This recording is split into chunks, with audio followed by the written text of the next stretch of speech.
Ako si Vince, isang third-year college student.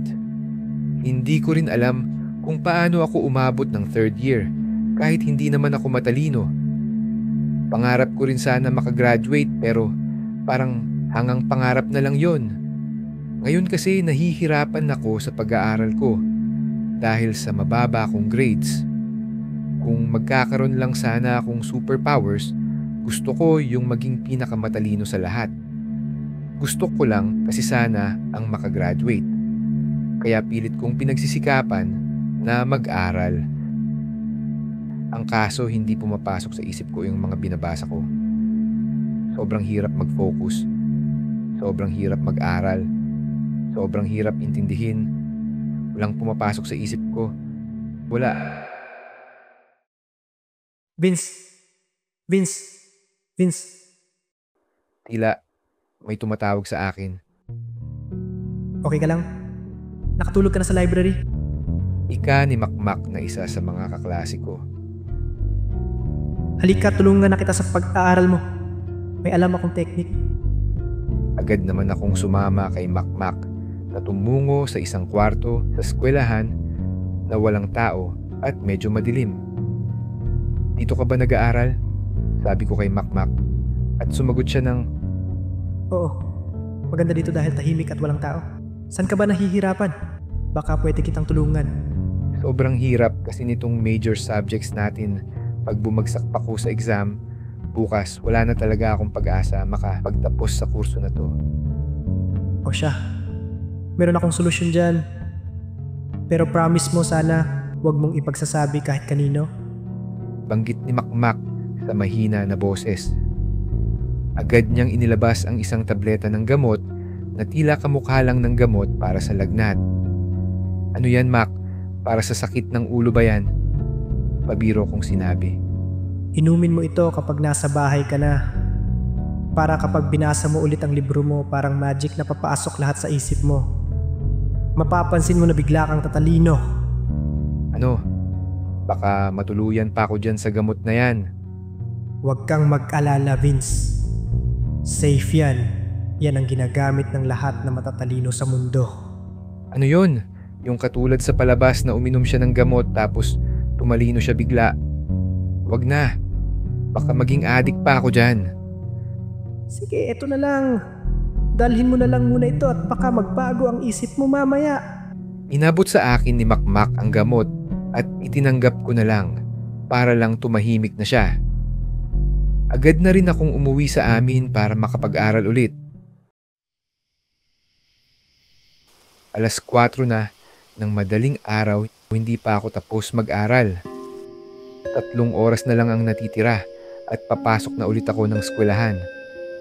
Pero sa oras na ito ay hindi pa rin sapat ang mga pinag-aralan ko para lang sa exam naming mamaya. Ang sakit na sa ulo! Sabay pisil ko sa aking noo. Nung pagbaba ko ng kamay ko ay may nakapa ako. Parang may nakabukol sa bulsa ko. Agad kong kinuha ito at nakita ang tableta na binigay sa akin ni Makmak. Napaisip ako ng mabuti at sa huli ay nasabi kong wala naman sigurong mawawala kung susubukan ko. Kahit nagdadalawang isip, pa'y dahan-dahan kong ipinasok sa bibig ko ang gamot. Pagdapot sa aking dila ay agad ko nang nilunok. Tahimik ang lahat. Parang biglang luminaw ang paningin ko. Ang paligid ko parang nagkaroon ng kulay. Pero meron naman talagang kulay ang mundo. Pero bakit parang ibang-iba sa paningin ko? Pakiramdam ko first time ko lang makakita ng kulay. Hindi ko maintindihan ang nararamdaman ko. Hindi ko ma-describe pero parang ngayon lang ako nabuhay. Sa tingin ko alam ko ang lahat. Bawat bagay na makita ko ay tila mas malinaw. Mahirap talagang ma-explain pero parang dati akong bulag at ngayon lang nakakita. Ito na ba ang epekto ng gamot na binigay sa akin ni Makmak? Agad kong binuksan ang libro ko at bawat letra at salita pumapasok sa isip ko. Binasa ko ng binasa hanggang umabot ako sa huling pahina ng libro. At ang lahat ng iyon nasa isip ko pa rin. kabisado ko ang bawat letra at numero. Alam ko rin kung sa aling pahina ito makikita. Pati ang mga dumi na nakadikit sa papel ng libro, kabisado ko rin. Napatingin ako sa bintana at nakitang umaga na. Hindi pa rin nawawala ang epekto ng gamot, wala pa akong tulog. Pero pakiramdam ko ay kakagising ko lang. Nag-ayos na lang ako at pumasok na sa paaralan. Sobrang dali naman, sabi ko sa isip ko habang sinasagutan ng exam papers. Natapos ako sa exam sa loob lang ng 10 segundo. Ang sarap talaga sa pakiramdam. Hindi ko pa rin kayang ma-explain pero feeling ko wala silang binatbat sa akin. Kaya tumungo ako sa library at nakita ko si Jenny. Siya yung crush ko dati.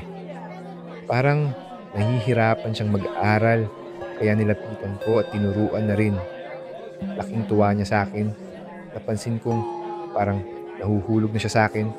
Alam ko ito dahil kaya ko na rin basahin ang emosyon ng mga tao base sa mukha nila. Inaya niya akong mag-dinner pero sinabi kong may gagawin pa ko. Nababasa ko talaga sa mukha niya na may gusto siya sa akin. Umuwi akong mag-isa.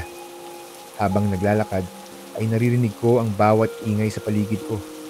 Ang mga kaluskos ng pusa nagsamay basurahan. Ang bawat ingay sa loob ng mga kabahayan. Ang bawat patak ng tubig. At ang yapak ng isang tao sa likod ko. O yapak ng tao sa likod ko. Palakas ng palakas na parang palapit ng palapit sa akin. Hindi ako natatakot. Dahil nakalkyula ako base sa bilis at tunog ng mga yapak niya ay wala itong masamang intensyon sa akin. Pare? Sabi ng taong nasa likod ko. Hindi ko kilala ang boses na yon. Kaya lumingon ako at nakita ang isang lalaki na ngayon ko lang nakita. Nahulog mo yata ito. Sabi ng lalaki, sabay ipinakita ang isang tableta na kagaya nung ibinigay sa akin ni Makmak. Wala akong maalala na may isa pang tableta ng gamot na ibinigay si Makmak sa akin. Pero baka dalawa nga ang ibinigay niya sa akin. Hindi ko na matandaan. Sumagot ako ng, oo sa akin yan. Gamot yan sa sakit ng ulo ko. Sabay kuha ng gamot mula sa kamay niya. Okay lang yan, pre. Alam ko naman kung ano yan. May ganyan din ako. Sa totoo nga itatanong ko sana kung saan mo nakuha yan. Naubos na kasi yung sa akin, tapos may exam pa ako bukas. Ako nga pala si Steve. Medyo nagdalawang isip ako, pero nabasa ko rin sa mukha ni Steve na nagsasabi siya ng totoo. Kaya napag-isipan kong isama siya sa kwarto kung saan naroon si Makmak.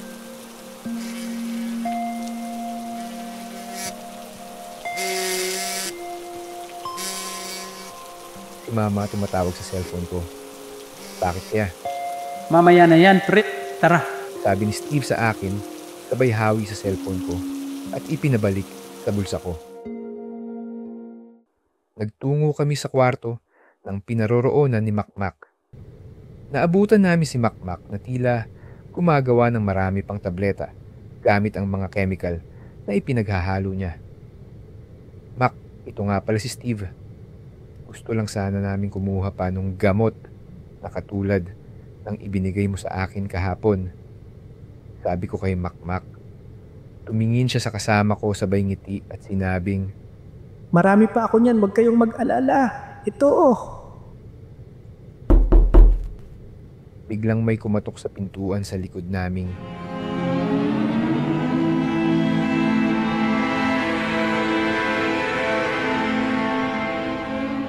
Nagtinginan kaming tatlo. Binuksan ni Steve ang pintuan at hindi nagdalawang isip na papasukin ang taong kumakatok. Nang biglang,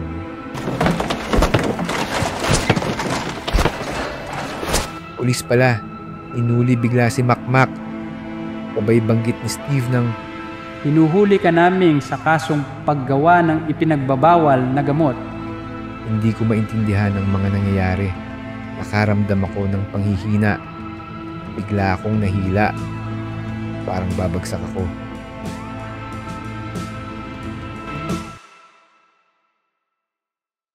Nasaan ako? Kumusta pakiramdam mo, Vince? Banggit ni Steve na nakaabang sa akin na gumising. 3 araw ka na dito sa ospital, natatandaan mo pa ba ang mga nangyari?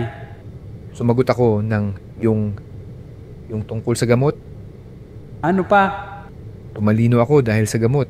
Tapos nakatulong ako sa kapwa ko kaklase. Yun ba ang sa tingin mong nangyari? Bakit? Ano ba talaga ang nangyari? Hindi mo na ba natatandaan? Isang buong araw at gabi kang walang tulog, pumasok ka sa eskwelahan na maputla, sabi ng teacher mo kung ano iginuhit mo sa test paper mo. Naglalakad ka na parang wala sa katinuan at kinakausap mo ang sarili. Ang pinakagrabe mong ginawa ay nung nilapitan mo ang kaklase mong babae at binastos mo.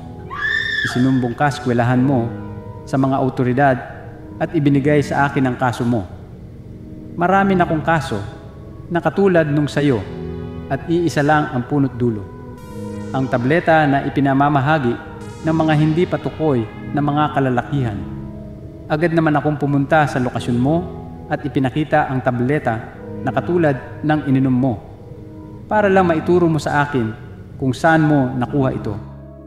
Dahil doon ay nahuli naming si Makmak, pero hindi lang pala siya ang source nito. At sa totoo nga, biktima lang din si Makmak ng gamot. Parte ng side effect ng gamot ay ang pakalatin ito sa mga kabataan. Hindi pa naming alam kung sino ang mastermind o ang gumawa nito. Pero ginagawa namin ang lahat upang mapahinto ang paglaganap ng gamot na ito.